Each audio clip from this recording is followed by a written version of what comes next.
Good afternoon. My name is Sherry Mayberry, and I want to welcome you this afternoon to Using Gee Whiz Education with Fidelity.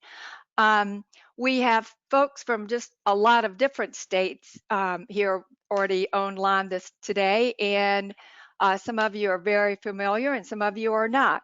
But just a little bit before we get started, on your screen in the top right-hand corner, you must choose computer or phone in order to hear. If you're using your computer, you've got to select the computer under audio. Also, under the question tab, if you open that up, you will be able to see if we communicate to all of you if someone sends in a question that we think's relevant for everyone, it will we answer and it will appear there. Although you will have a chance we will review a lot of the questions when we break out for different periods when Beth's working. Beth Smith is our trainer today. She's partnering with Gee Whiz, and this is the second time we've done this webinar, and we really want to thank you guys for taking time out. Don't want to use all your time because I know a lot of you are getting back into the office. So with that, I'm going to turn it over to Beth, and we're going to get started. Good afternoon, everyone. I hope all is well where you are. Thank you, first of all, for, as you registered for the webinar, answering those few questions we had. That really helps us to know who's online, and so we can kind of focus the coverage of what we talk about to the needs of the group we have. And in scanning through that, I would say a very high percentage of you are maybe a little familiar or not familiar at all with who we are and what we do and why we do things the way we do at Gee Whiz. We do have a few that are very familiar. So I just want to briefly go over who we are and what we do, and then we're going to move into using Gee Whiz with Fidelity. And as part of that, we're going to talk a lot about the curriculum, how it is designed, why it is designed the way it is, how we're different than maybe other options that are out there currently for family child care, and actually centers in some cases in some states. And I'm going to give plenty of time for questions. So as I go along, there's going to be a lot that I cover, and I want you to feel like you can certainly ask a question. So in the question box, like Sherry said, you can type your question at any time because I will be stopping periodically and we can go over those. So I want to make sure that everybody knows that we want to have questions. But my first question, actually, so we can test using that question box, is how many family child care providers do you or your agency work with? And it can just be a general ballpark figure. So you'll click on that question box and just type in that box right below and then hit send, and then we'll be able to see your answers. 25, 75, 700. And I wish I could see what state you're in, but I can't. All I can see is the number you're sending, 250. So a wide range from 650, give or take.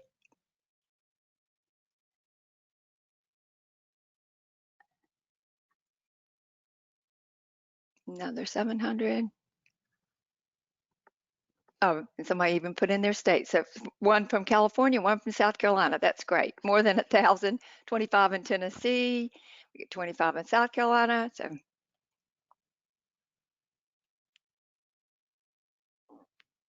That's I a think lot of this, providers. yeah, yeah, this helps. Thank you. And in working with quality specialists like yourself, one of the things that we at Gee Whiz strive to do is not just to provide curriculum to providers, but also to support them and to support you. And we're going to talk about that.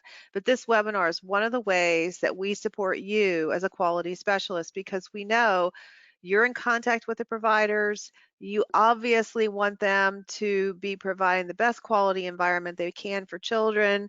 And so we want to provide you with tools in addition to them to help you achieve that goal.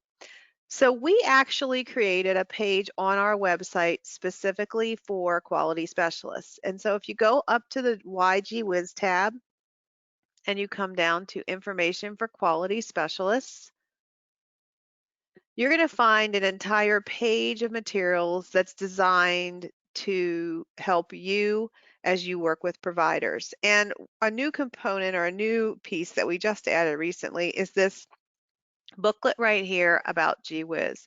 This is written specifically for you, a quality specialist. So we're going to go in there because it hits on a lot of the content we're going to talk about during this webinar and using Gee Whiz with Fidelity. So I want to show you what's in there. This is also a handout that is available during this webinar that you can download. It is always on this page of our website, so you can always go back and get it there. When Gee Whiz started in 2012 and 2013, we knew we were way ahead of the curve. And that was because we chose to use a digital format for delivery of the curriculum versus a print it, ship it in a box type curriculum or publishing a book. And there were numerous reasons behind why we decided to go this route, but one of the biggest ones, to be honest, was, well, two biggest ones: cost, because we knew family childcare had very limited budgets, and childcare in general for that matter, and also the ability to change on a dime. So we can innovate, we can add things, we can modify things. And we're going to talk about a big component we're going to add starting in July, um, that I'm going to give you a sample of to look through, and feel free to provide feedback because that's what we do. But a lot of the components we have added to the curriculum over the course of the years have been based on input from providers or input from quality specialists. And because we're digital, we can do that. We don't have to go to press. We don't have to put anything in the mail or ship it in a box. We literally create the document and put it on our website, and everybody can access it. So this just talks about Gee Whiz in general. It has our contact info. Actually, we need to add that in there, but it has a little bit about Sherry and I and Mike. Our contact information is all on our website as well. So how do we support providers? Well, first and foremost, when we started Gee Whiz, we did some test marketing to find out what the market wanted because we felt like there was a hole there. There was a lot of curriculum material for preschool, for infant, toddler, home visiting, you name it. But there was very little that was specifically written for family child care. And we all know that's unique, right? They're in a home, they usually work by themselves. They could have every age from infants to school age, and usually do. And so their environment is very challenging. And so creating a curriculum for them had its challenges as well. But that was our goal. Now, interestingly enough, in the past, family child care providers would perhaps purchase a curriculum and adapt it to their setting in a family child care home. Now we have the opposite. Now we have centers who want to use Gee Whiz and are adapting it to their center. So it's kind of ironic, actually. But we wanted this to be something that was specific to them. And we've heard from providers how much they appreciate the fact that we just cared enough to recognize that they work really hard and they deserve high quality materials just like any other early childhood program. But we're not all about just curriculum. A huge part of Gee Whiz is training. And we do this via our cohort. We plan webinars usually once a month, sometimes twice a month in the evening during the week for providers, and we record them. So if they cannot come live, we post them on our training webinar page, and I'll show you where that is, so they can do them at a time that works for them.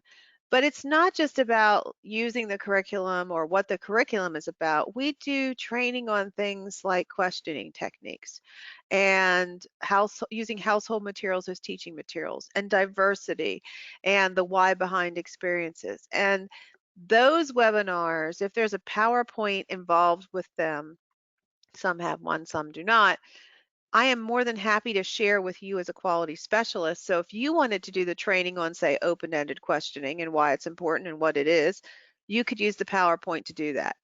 You just need to reach out to me. We post our recorded webinars on our website and on our YouTube channel. So again, providers can go back to them at any time. And those are not just for customers.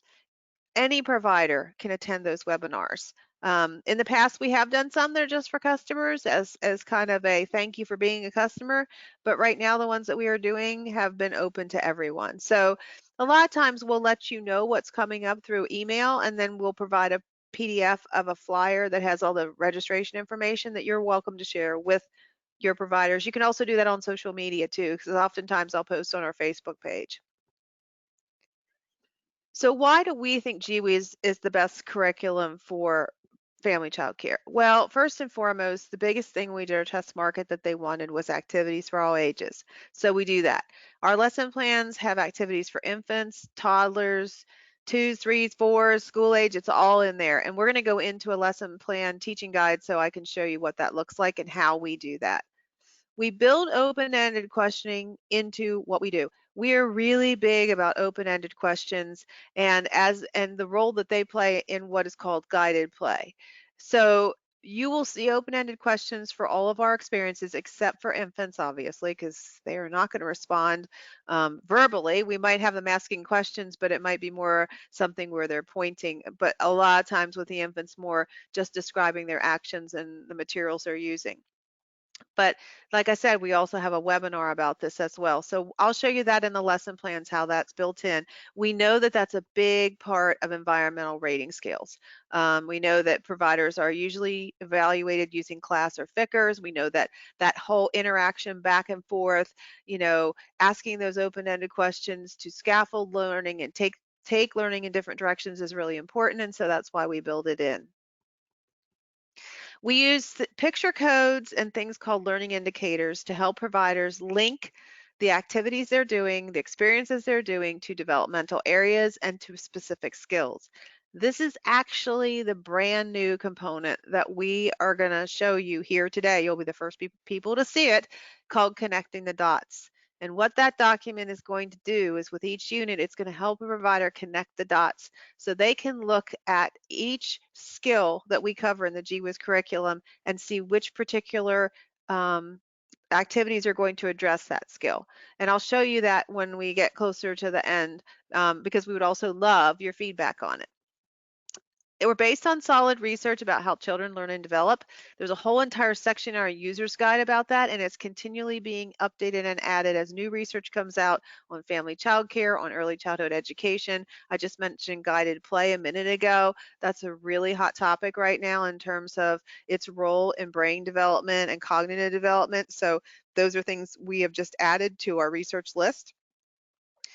We also provide tools to help providers individualize because we know that using a curriculum is important, but you also need to individualize for children based on their development. Maybe they have special needs, maybe they're an ELL or a DLL child. And so we have tools built into the curriculum to help them do that.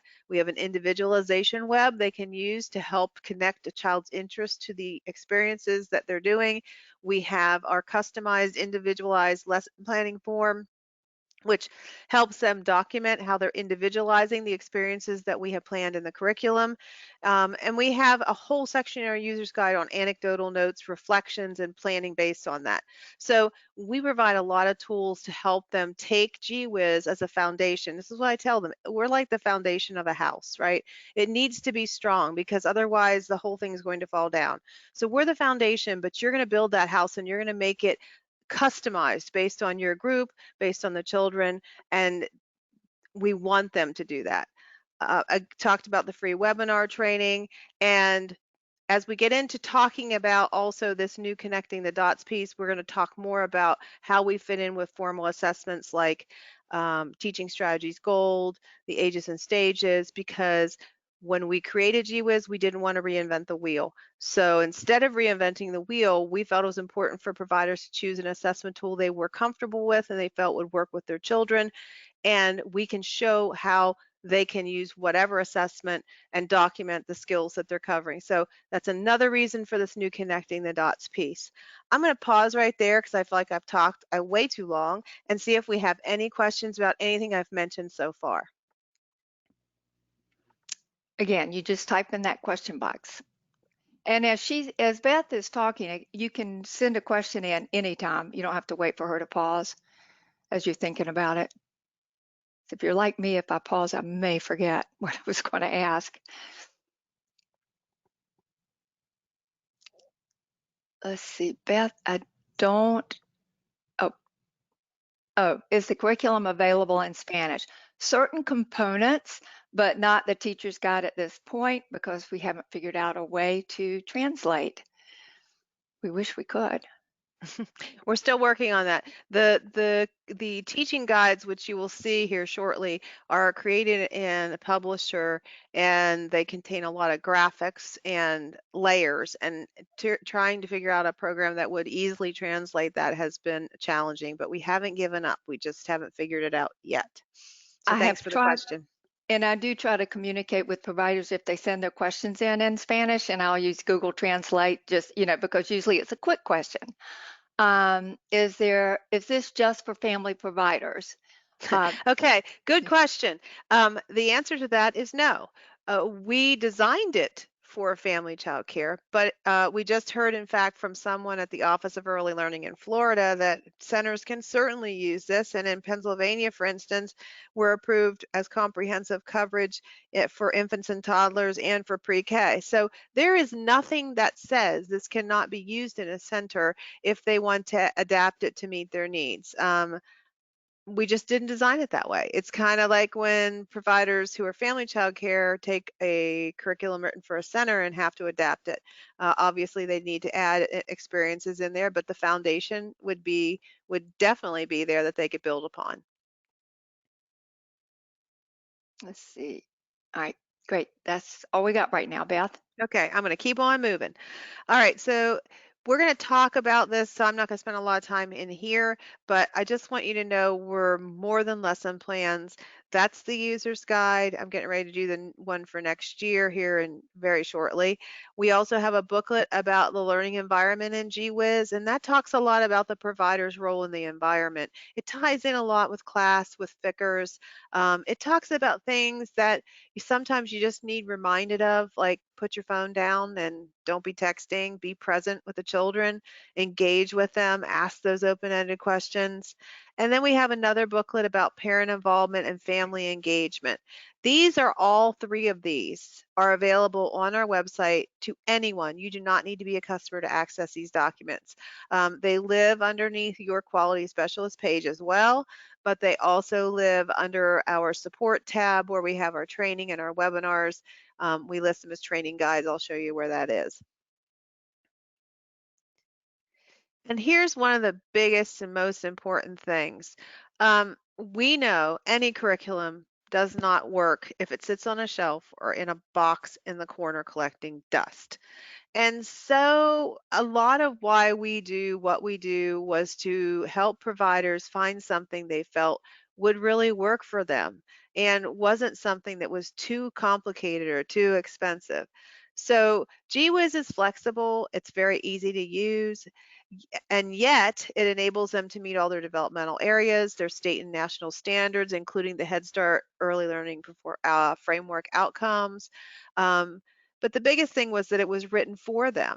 And like I said, doesn't mean a center can't use it. It just means that it was originally designed for them in their home setting because it's a different world than it is when you're in a center. So any curriculum is also not of any worth if it's not being used the way it's meant to, and that's why we're doing this webinar. We created something called our utilization checklist, which is one of the things we're going to look at here shortly.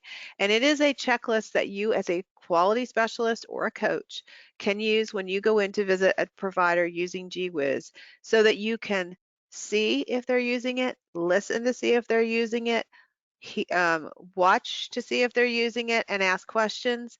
And we'll show you what that looks like, but it's a very simple document that you can use to help you evaluate whether or not they're using it as designed. So in the Gee Whiz curriculum, we use these picture codes right here to connect our experiences to each developmental area that it's covering. You will never see an experience in Gee Whiz that is an art experience, science experience, gross motor experience. And that is because everything that we do touches on multiple developmental areas and tons of different skills. So we use these picture codes, and this is part of the connecting the dots piece that we've added as well to help providers better understand how this all works. So let's say you're reading through the lesson plans and you see the speech bubble. That means you're going to address language development. If you see the question mark, you know you're going to do logic and reasoning. And this is what it would look like in one experience in the Gee Whiz curriculum. So if we're going to do this experimenting with movement experience, they're going to cover language development, logic and reasoning, approaches to learning, physical development and health, science knowledge, and social and emotional. These picture codes always are at the top of each experience. Then we have what they're going to need. Anything in red is just extra time maybe to gather it up. The first bullet always explains the why. Then we have the steps, and then we break it down for developmental levels. And when I do training with providers, I talk about developmental levels. And the easiest way for me to help them understand this is to say, think about each child in your group. Don't think about their chronological age. Think about what they're able to do or what they're working on. And think about where they are developmentally. And then read both of these options and then figure out which one you think would work best for each child. And you might need to adapt even further. Okay. Sometimes in here you also see notes that'll talk about ELL and DLL children. So things like when you're working with toddlers and twos who are not yet very verbal, it's so important to describe their actions, what happens, the types of materials they're using, the choices they're making. Obviously, they'll communicate non-verbally with you, but in doing so, you're helping also your ELL, DLL children to build language skills. Um, the open-ended questions would look something like this. And we would want the provider, even though this is a child-directed experience, you're going to set these things out, they're going to experiment, they're going to find things out, they're going to test ideas. You're going to be engaged by asking questions, and that will help to guide that play and to also scaffold the learning. Okay, so that's with each Gee Whiz experience. Before I move on, I just want to see if anybody has any questions about how we lay out. This is just one example of an experience from a Gee Whiz teaching guide. So I want to see if anybody has any questions about the way it's laid out or why we use the picture codes, anything about it at all.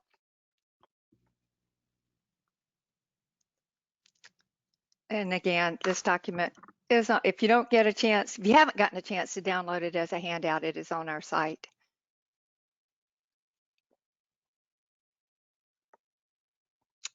I don't see any questions at this time. Okay, I'm going to Yep. keep on moving. Yeah. This page just talks about the components because it's not just components for the provider, but the components for the parents or the guardians and the components for the children. You'll note that the family letter, digital family notes, and all about my week reports are available in English and Spanish. Some other things like the make it sheets, if there's text on those, it might be a book about something, and then we would provide it in Spanish as well as English. So there are some components that are available in Spanish and in English. This just lists all the different components that are included in the curriculum, and I'll show you what those look like when we actually go into the current curriculum for June. We make tech really easy. We know it can be challenging, but we have all kinds of tools and documents to help providers get started. The first time they order with Gee Whiz, they immediately get an email that comes after that that has a link to a step-by-step document about how to access the files, and it has a link to our user's guide. Then the next day or 2 days later, they get another email with a link to our recorded Introduction to Gee Whiz webinar, which is great for those people who are just starting out and want to learn about the curriculum. So we're here to support them. They can always email us at customer service at geewhizeducation.com, and we will walk them through exactly what they need to do if they're having a problem. But what we've found is with those tools in place, we have fewer and fewer as time goes on providers having issues with the tech. They seem to get it. The most important thing that we remind them of is because we're digital, we cannot keep everything on our website forever. So right now, currently, we have both the May units are still up, which are not dated in any way, by the way, and we do not tie in holidays and seasons. That's a special separate freebie piece, and our June units. But come here shortly, probably by this weekend, we'll have to take the May ones down to make room for what will be the July units. So we encourage them when I do training to save them to their computer, but also to save them, back them up to a flash drive, an external hard drive. I use Google Drive and save them in the cloud, whatever they're comfortable with. That way, if something happens to their computer, they always have their files. There's a section here on commonly asked questions. I'm not going to go over that right now. I want to keep moving. I want to get out of this document and I want to go into our user's guide and the utilization checklist. But first, I want to see if there's any questions.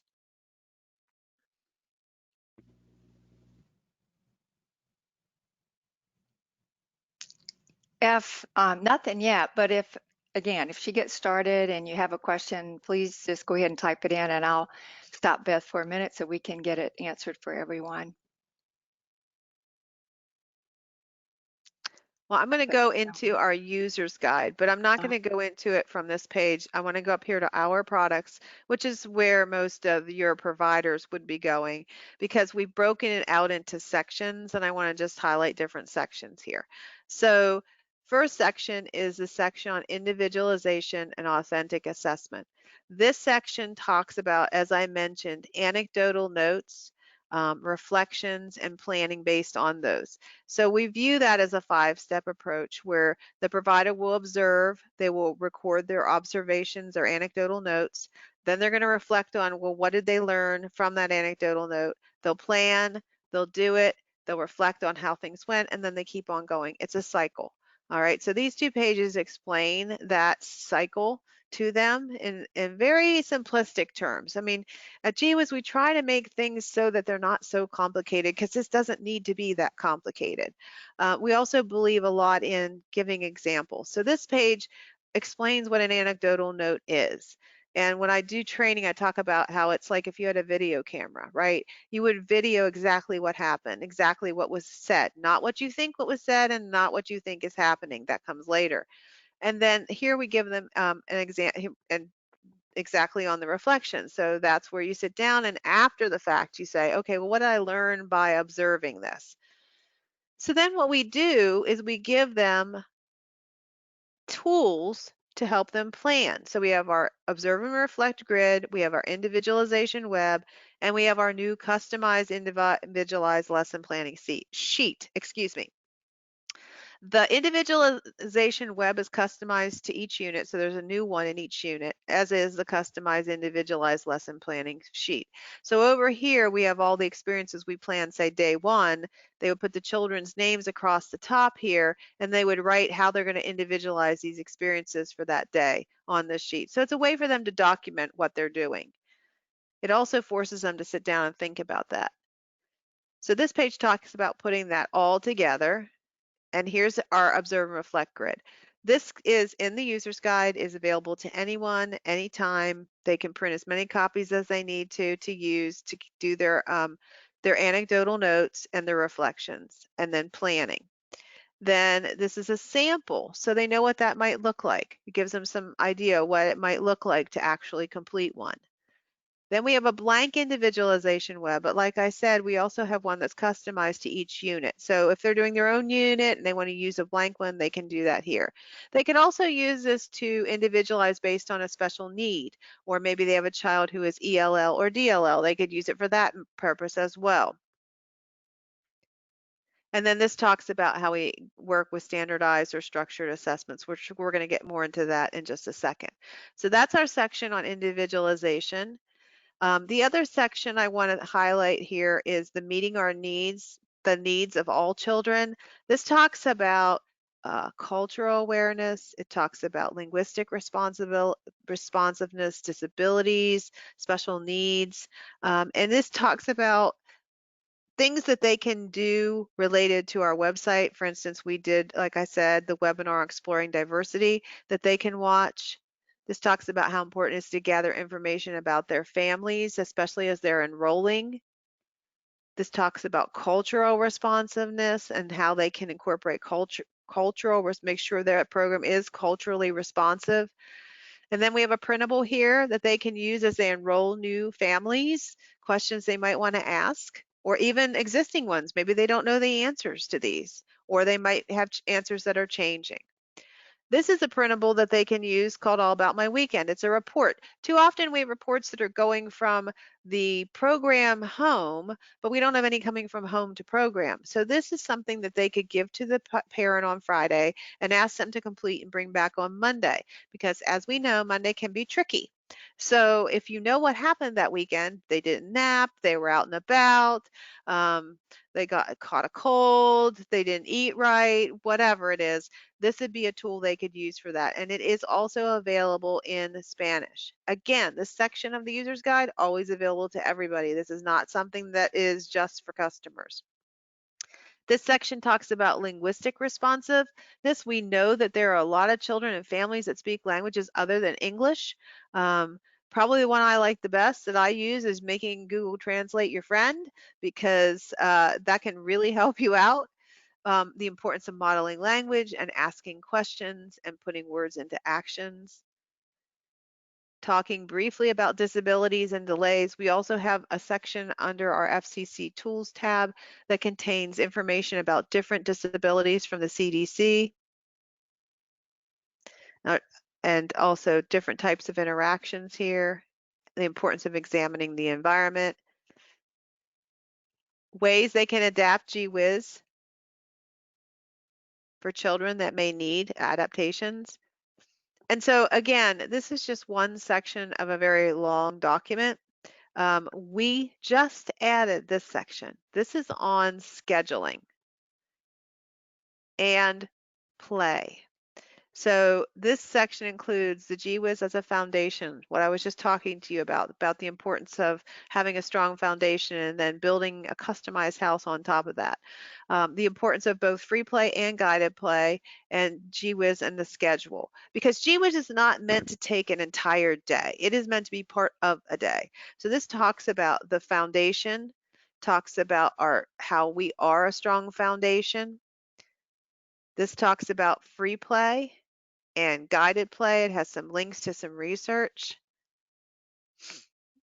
And this talks about how we do guided play within Gee Whiz. Free play, of course, is something you can't really plan for, but you can put it in your daily schedule. And so what we did is we have two schedules here. These are just tips on creating a schedule. We have a sample daily schedule that includes Gee Whiz, if that's what they're using as their curriculum, what it might look like. And then the next page beyond that is just a blank one, so they can create their own schedule. This section was literally just added about not even a week ago, maybe 10 days ago, because it was something we realized that we needed to add. So again, that's part of how we can be responsive at the drop of a hat, because we are a digital company and we can do things like that. So the other sections of the user's guide are here. I just wanted to point that out because when I do training, we spend a lot of time in here. And in fact, some of these we've actually done as our own separate training. So this is a tool. If you have a provider who is using Gee Whiz as their curriculum, they should know what the user's guide is. They may have it printed out. They may not want to print out such a long document, but they might have it on their computer. But they need to know where it is, and they need to know what's in there, because it is a very important document. So I'm going to go back now to the actually, I'm going to go back to the home page, and I'm going to go to the utilization checklist, which I'm going back to the page where we were a minute ago on the information for quality specialists. It's important for you to have seen some of these components so that you will know what this utilization checklist is all about. So if you scroll down here and you click, it is exactly what it sounds like, a checklist. So when you are going out to observe a program, these are the things you're going to want to look for. You know, are the children actively involved in whole group experiences? Are there a mix of experiences? Are they adapting and modifying? Are they using the current copy of the teaching guide, or is it in print, or is it on their computer or their tablet? Are they engaging with children while they're participating in child-directed activities that did play? You know, are these things going on? And a place for you to add more notes. Do you hear? Do you hear them asking the open-ended questions? Are the children being invited to share their thoughts and ideas? Are they engaging in those back and forth conversations? Those are things you can listen for. And then here are some questions to ask the providers. If they can't answer these questions, then I'll show you what's going to happen on the next page. But if they can't answer these questions, then I'm not so sure they're using it with fidelity as they should be. But it also could be that they may not know. For instance, they may not be aware of the training that Gee Whiz offers to help implement their curriculum. Because if they haven't opened our emails and they haven't come to a webinar, then that's the main way we communicate with them is via email. So if they're not opening our emails, then they're not getting information about webinars, about new materials, about additions to the curriculum. So one of the most important things you can do as a quality specialist if you have a provider using Gee Whiz is encourage them to always read the emails from us. I mean, some of them are just going to be informational, but others are going to be really important information that they need to know. So I would highly encourage you to encourage them to read their emails. And I know it's hard. We all get way too many emails, but we try not to oversend emails. One a week, maybe. I mean, at the most twice a week. And that's usually only if we have a webinar coming up and space is getting limited. So those are the kinds of questions you can ask providers. Then if they can't answer those questions, here's a list of resources. You could leave this page with them and check the box and say, I want you to go look at the user's guide, or I think you need to go to the training webinar page, or you need to watch a training webinar. I think you would benefit from reading through the learning environment and Gee Whiz booklet. So this is a page, and we're probably going to add our connecting the dots piece to this once we get that all done, and we have probably a new document for that as well. So this may be updated and changed, but it will always live right here on this page. And if we update it, all we do is we take down the old version, we put up the new version. You don't do anything different. You just click on the picture. Any questions about the user's guide or the utilization checklist before I go into the actual lesson plans and show you how we put all this together? There's one question, Beth. Are there any tools that help with setting up the environment? And you just showed one, but you can share the add and enhance too. Or I just share that you'd be going over that shortly, but if you want to address it now, that's probably Yes. great. Yes, we have a component in the curriculum each unit called Add and Enhance, and it's a list of different materials they can add to different areas of their classroom or their program, both indoors and out, that reinforce the unit and can be then utilized by the children during guided play / free play. But we also have this booklet right here called The Learning Environment in Gee Whiz. I don't have time to go through all of that, but if you go in there, it's going to talk about setting up well, I'll show you really briefly. It's going to go into talks about setting up the environment in here. I believe there are multiple pages that talk about components. It talks about, we have 5 different aspects: self, materials, interactions, learning, and engagement.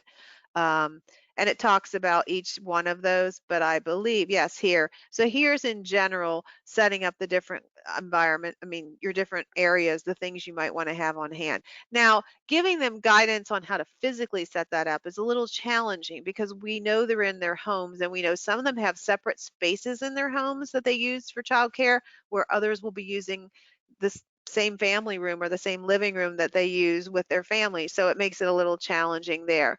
But I would encourage you to take a look at this document, which is called the Learning Environment in Gee Whiz. Again, it's right here on the Why Gee Whiz. Again, I'm under the Quality Specialist page. That would probably be very helpful. Any other questions?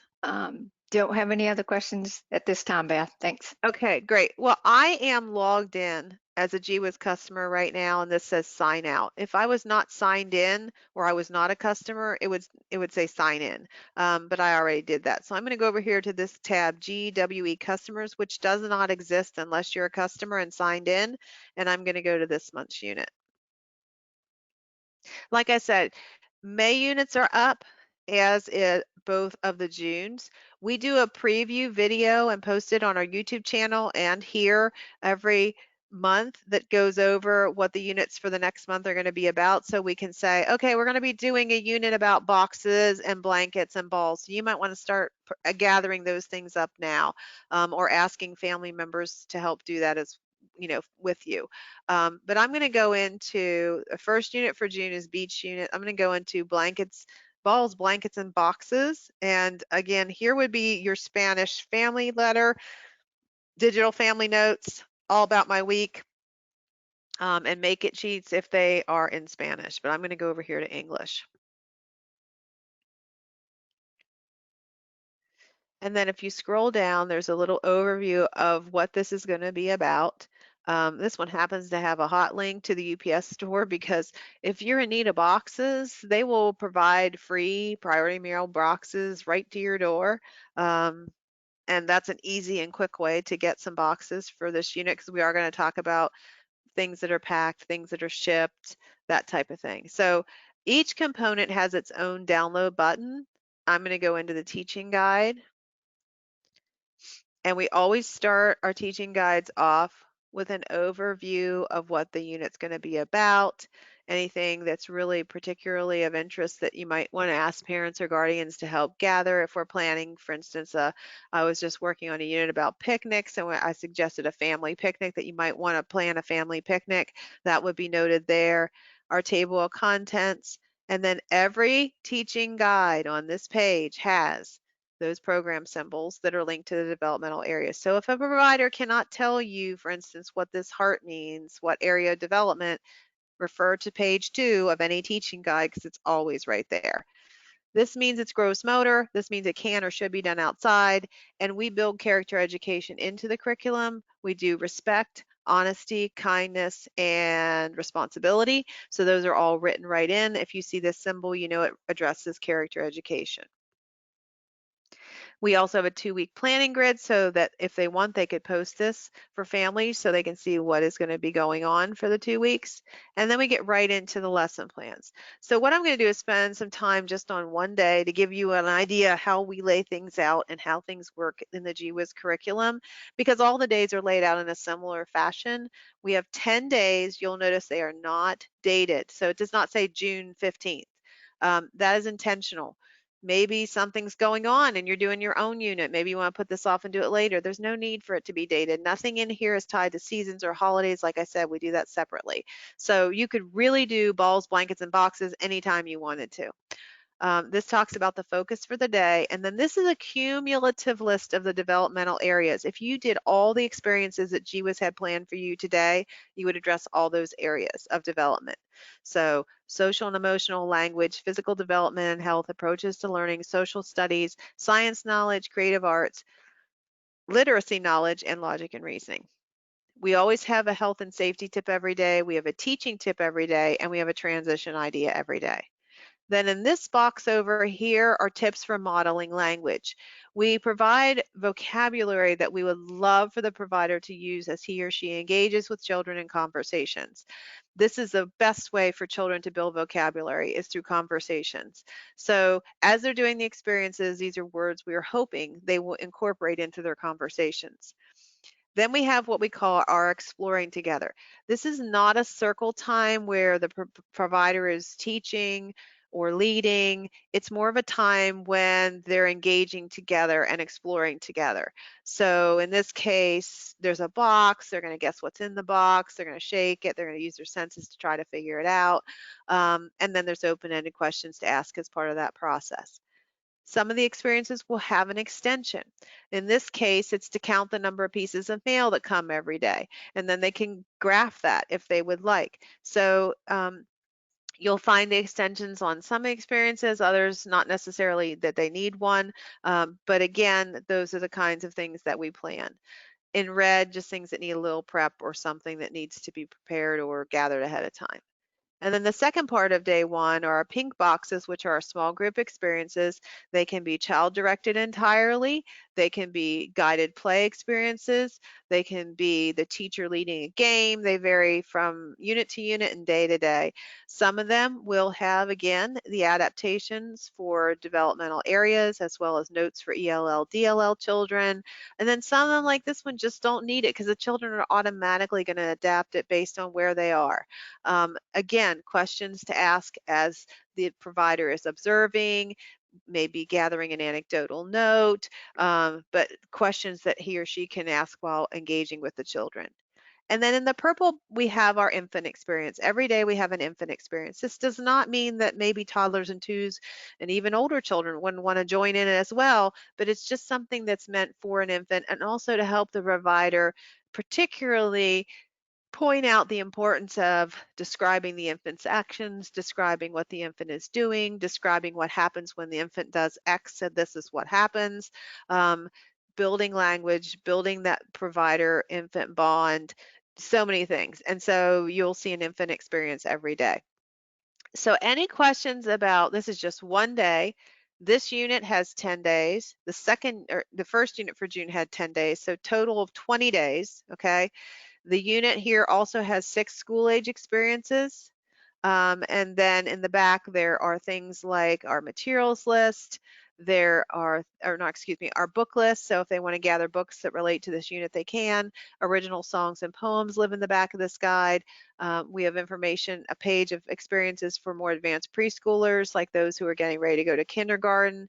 Um, and I think that's about it. So any questions on just, I want to keep moving because I know we're going to be running out of time and we need to get into the connecting the dots piece. So anybody have any questions about how the lesson plans are laid out in the Gee Whiz curriculum? Um, I don't think so. That was great that you gave them a heads up so they could be thinking about that, but we don't have any questions yet, so we can keep Okay. going. All right, great. Okay, so I'm going to get out of this. That's your teaching guide. And again, you can see we're just a foundation. There's no way that's going to take your entire day. We don't want it to. We want the provider to add his or her own activities in there. Maybe they read something that we have planned, like, oh, I'm not so sure I really want to do that, but I could do it in this way instead. That's what we want. There's a teaching tool with the second unit, and with the first unit, there's a story, an original story with story props. And the teaching tool for this unit is pattern strips and cards. So this is something that they can do as a manipulative type experience, but it also provides mathematical practice with patterning. So she can adapt that or he can adapt that to different children based on where they are. Some children may copy the pattern, some children may extend the pattern, some children may make their own patterns. Because it's digital, they could really make more than one of those. So maybe they want one for each child, or maybe they want to make one that they print out, mount to heavy paper, and cover with contact paper to make it more durable to use in a center. I mean, it's up to them. Or they may figure out other ways to use those cards. Maybe they want to hide the cards and have them find them and then sort them. The possibilities are truly endless. I mean, they can really do with it, in addition to what we have planned, whatever they would like. There's a materials list for each unit. It is just a grid, and it has in red things they might need a little extra time to gather or locate for all 10 days. And then on the last page, the school age experiences, and then things they might need to, for instance, we're going to do for this unit, we're going to make melon balls. And so they might need a melon baller, and they're going to need to purchase melon, but also things that they could ask parents or guardians to help them collect. The provider's review is something that they would complete at the end of the unit just to take a reflection on how things went. And if they did that unit again, what would they do differently? What did the children really enjoy? It's important for them to do that, to take that time to reflect. Here's the add and enhance that we just mentioned. This is specific to this unit, balls, blankets, and boxes. It gives them specific things that they could gather to put in the different areas. Again, as part of guided play, right? So you put these things out, and then as the children engage with them, you can ask open-ended questions, or they may just take them in their own, do whatever they want with them. May they take the wagon and fill it with balls and drag it around the backyard. I mean, again, these are just ideas of things that reinforce the unit that they can add to the centers. Letters and Literacy is a booklet that we just created not long ago, and it is designed for those children who are ready to talk more about letters, letter sounds, word sentences, and pre-literacy skills. Obviously, not all children are ready for this.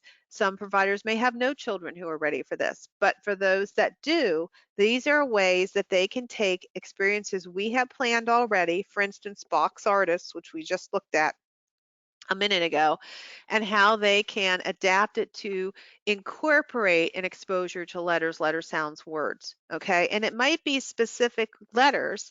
For instance, let's see. This one looks like this one is all different kinds of letters because we're going to be doing a lot of different writing. But we might be doing an experience where maybe the letter B is the focus or the letter F is the focus. It just depends on the unit. It depends on what naturally seems to fit. That's the key with letters. It needs to be natural. It can't be forced. So you're not going to see Gee Whiz have letter of the week, but do not fear. We will be talking about letters and letter sounds with those children who are ready. Um, the customized individualized lesson form, we looked at that. That's the one where you can add in how you're going to individualize each experiences for the day for each individual child. The All About My Week report, which is available in Spanish as well, is something that the provider would fill out and then send home on Friday, make a copy for their portfolio, and it gives parents a heads up of what the child has been enjoying, what they're learning hard to do, and what they're getting very good at. So if you scroll down, and that is available in Spanish as well as English. Um, this has the second unit always has a printable puppet. In this case, it is the mail carrier. We just saw Max, and we'll use Max for some of the experiences. The first unit has the story props and the story. The second unit, in place of that, has the teaching tool and the puppet. The family letter is available in Spanish as well. It gives them an overview of the unit, the concepts we will be covering, ideas of things to do during bath time, mealtime, traveling, and in bedtime. And then usually we have a song or a rhyme, something they can do together. And that is available in Spanish. The beauty of that is it's digital, so they don't have to print it out if they don't want to. They can just send it as an attachment to an email. The individualization web we looked at, that's the one we saw where it's in the individualization section. It's just customized to the unit. The digital family notes are very simple things that they can do at home with their child to reinforce the unit. These are like a photo file. So you can save them to a photo roll and then they can even be texted or emailed to parents and they do not need to be printed out. There's 2 of them with each unit. And our make it sheets, they are not something that you have to do. This is something that if you have a child who's ready to do this, this would be a manipulative where we're talking about size and shape, obviously. I personally would mount this to a heavier paper, cover with cardstock or cover with contact paper, and then make it into a manipulative game. Um, but it's up to them. Again, they're not written into the lesson plan. So the make it sheets are something that they can use with children who they think are ready for them. We might give them, for instance, pattern strips and cards like the teaching tool. We might do a little book. When we did nursery rhymes, we did a little nursery rhyme book that they could send home. The goal is not a coloring sheet. You will not find a black and white picture that the children color. We don't do that. Everything that we do is something that is open-ended and it encourages the parents or guardians to interact with the child and get into a conversation about, oh, wow, you brought home a book, let's read it together. Or, hey, let's play that game together. Or let's play these, match these cards and together. I mean, that's the whole goal, is something that they can do with their child. And so that is for this one unit. Now, remember, in June, there would be 2 units. But that's all the different things that are included within one unit of Gee Whiz. I want to stop just really briefly and then I'm going to open up the connecting the dots piece because I want to give you a sneak peek of what that looks like and explain why we're doing that. It will be another component that will be listed within the documents when they go in there starting in July. But I do want to see if there's any questions about any of the things that you just saw. There's one comment where someone says, "Yay, no coloring sheets." No, no coloring sheets. There's enough of that on the internet if they really want them, or at the dollar store. Yeah. No questions, Beth. Okay. All right. So this is something that is not even out there yet. I have a prototype, and that's what I'm going to show you. And the prototype was based on our beach unit, which is the first unit of June. So I'm going to actually open Acrobat and show you what this looks like. So the reason, and this is a handout, by the way, you have a handout about this and about the webinar we're going to do about this in 2 weeks, and I'll explain that in a second. So one of the things that we've always had in Gee Whiz is in the back of the teaching guide, there's been a chart, and I'll show you what it looks like in just a second, that by experience and by day, it tells you the specific skills that we are addressing. Okay, so in the Gee Whiz curriculum, we have things called learning indicators. Those are in the user's guide in the section about developmental areas. And so, for instance, for language development, we have four: LD1, LD2, LD3, LD4. If you look at our alignment chart to your state standards, those are the codes you're going to see because those are the specific skills that we aligned with your state standard skills. So this document helps connect the dots. It helps the provider connect an experience in the teaching guide to the developmental area and then further to the specific skill, which they then can connect, if they so choose, to whatever assessment tool they're using. So let me show you what it looks like. So again, I chose the Beach unit. This is the prototype. It explains how to use it and how to connect it to your formal assessment. And then here's the chart. So if I'm doing day one, exploring together, ahoy there, matey, I'm going to cover all these specific skills, right? But if I look at that chart as a provider, I'm probably not going to remember what LD1, LD2, LD3, LD4, AL1, AL2 is, okay? This is at a glance an easy way to see all the different skills you're going to address. So what we did in this document is we took it a step further. Here's the school age experiences. Over here on the left-hand side, we have our learning indicator, LD1, understand spoken language. All of these experiences listed here in this unit of Gee Whiz address LD1. So if I'm using, let's just say teaching strategies gold, and there's a skill or an objective that deals with spoken language, I can put that here.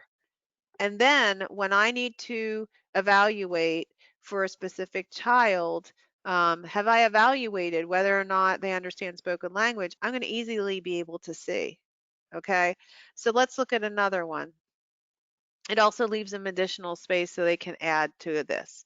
Let's skim down through here. A lot of literacy is actually in the letters and literacy book. Let's look at math. So MK1 is understands that numerals tell how many. Here are all the experiences in this one unit, remember 10 days that we have planned that address this, and then they can add their own. Again, they could put down if they're using ages and stages, what objective number or skill number goes here.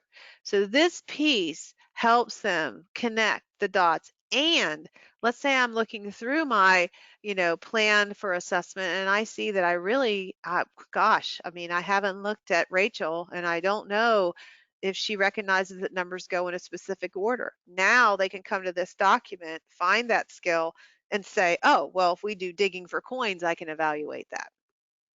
Okay, so this is our way of helping them connect the dots. So all 10 areas of development that we use the picture codes for, and again, it reminds them what they are here, have all their skills listed over here. These are science, and this is all the experiences that address that skill within the Gee Whiz curriculum for this one unit. So there will be one of these documents, which is 16 pages long, for each unit that we do with Gee Whiz. Does that make sense? Any questions about why we're adding that or how that might be helpful for providers?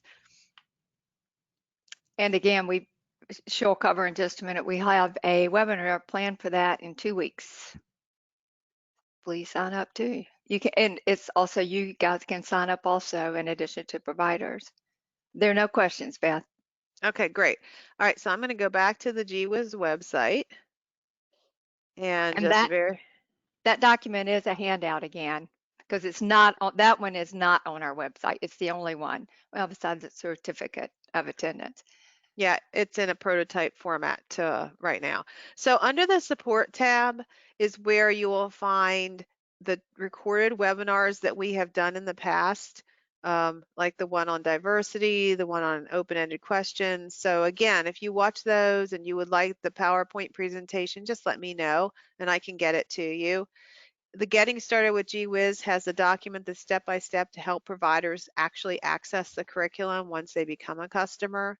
Contact us is the best way to reach us at customer service at geewizeducation.com. But as quality specialists, you can reach out to Sherry and I at any time. My email is b as in boy, Smith at geewizeducation.com. and Sherry's is smayberry@geewizeducation.com. So feel free to reach out to us at any time. I know we're working right now with a bunch of providers, actually quality specialists in Florida, who are signing up quite a few providers before the end of the month when their school readiness contracts are due. So if you have providers you're working with, you need assistance with that, just reach out to us. Um, and then under FCC tools, we have a lot of free materials. And you'll see over there on that tab also, there's the seasonal and holiday things. We'll probably be posting something for Father's Day here shortly. But again, we don't write that into the curriculum. We send out an email, and then those that would like it can go grab it. Those that don't or have other things planned, that's totally fine too. Um, any questions, anything about anything that I've covered? When we do get off the webinar, there's a very short survey with just a few questions. It would be awesome if you would complete them, because that really helps us as we plan for future webinars. And as Sherry mentioned in the handouts, I think it's the last handout, there's a flyer. We're going to be doing a webinar called Connecting the Dots, and it's all about the new piece we're adding, the individualization piece that we have, and helping providers, when they read through their teacher's guide, connect the dots between the activity, the developmental area, the learning indicators, e.g. skills, and then whatever assessment tool they're using. So I would highly encourage we're going to highly encourage all of our current customers to attend, but even providers that are interested can attend, and certainly you can attend and consider this a train the trainers, so that you'll be better versed to help providers using Gee Whiz to use it to its fullest. The link for that webinar is also under our calendar at the bottom of the page if you lose the flyer. So, and we'll be Yes, doing MailChimps and letters announcing the webinar, so folks can sign up. We put and that here's where flyer you in there can too, share. Go ahead, I'm sorry. yeah, and here's where you can get your state standards alignment if you would like to see that. They're all there. It's just a pull down menu. But where Sherry's talking about the calendar being, it's all the way down here, right here. You can click for the calendar. There's one question which I think is a pretty good one. Have you been in contact with Maryland State Department of Education to become an approved curriculum? I have tried to be in contact with the Yeah. Maryland State Department of Education for years, and I keep getting the runaround about who to talk to and when to talk to them, and they keep telling me we're not reviewing curriculum right now. So I'm sorry if I seem a little irritated with Maryland, but it's been at least 2 years I have been trying to get someone to tell me who to send it to and when to send it, so that we can get on their approved list, because we have had so many providers and specialists in Maryland say, y'all need to be on our list. We want you on our list, but I can't seem to get the right answer. So if you are a person who knows who I should talk to and who I could reach out to, please let me know.